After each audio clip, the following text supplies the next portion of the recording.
Our WFBI team now, the family of Ronald Greene telling our I-team the feds will not pursue charges in his death. That revelation was made today, and the family says they are sickened by it. They talked to our chief investigator, Chris Nakamoto, today. Good evening, Chris.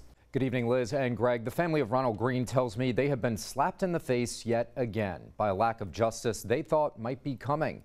Despite an announcement of no federal charges, their fight isn't over. Let me see your hands! Body camera video captured Ronald Greene's last moments of existence on Earth. I'm so scared. The firestorm that followed led to overhauls at state police, arrests, a conviction, and the hope that someday accountability would come. Mona Hardin, Ronald Greene's mom, hopeful today would be that day when she was told to drive to Tampa for today's meeting with the feds. She talked to us hours after getting the news she did not want to hear. They need to write this. It can still be done. Hardin and her daughter Danelle, Ronald Greene's sister, spoke to the WAFBI team Tuesday as they continue to demand justice. We believe that the Department of Justice, Kristen Clarke, Merrick Garland, they all failed the people of Louisiana. Not just the Ronald Greene family, but the Department of Justice failed the entire state of Louisiana. You're about to get it again if you don't put your hands behind your back. Since Greene's death, the family has driven from their home in Orlando to Baton Rouge. Each time, Ronald Greene's name has come up at the Capitol.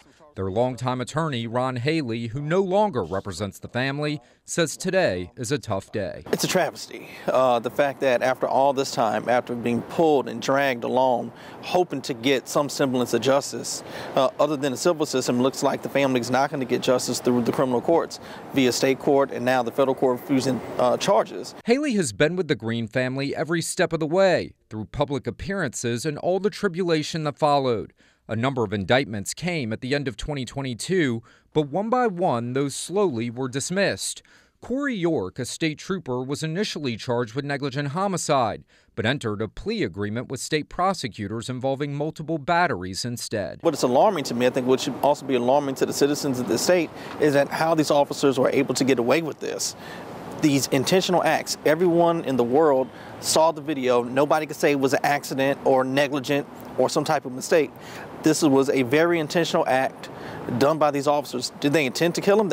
That's a no moment to me. The fact is their actions led to the death of Mr. Greene. The Department of Justice was looking at whether Greene's civil rights were violated, based off of what the family learned Tuesday. I kept hoping that Louisiana would do what's right by what happened to my son and correct this terrible wrong.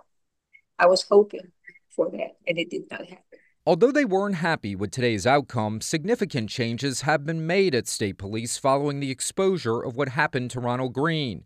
Their former attorney says he hopes this is a shift in the right direction. Fundamental change happened inside Louisiana State Police because of the investigation that you were a part of that helped break a lot of the evidence and information out, led to systemic change. And I just hope that something like this does not, I hope the end result of there being no criminal charges does not somehow embolden others that they could get away with it. And it's not over. The Hardins say the feds are expected to reveal details of their pattern and practice investigation this week. For the WAFBI team, I'm Chris Nakamoto. Guys. Thank you, Chris.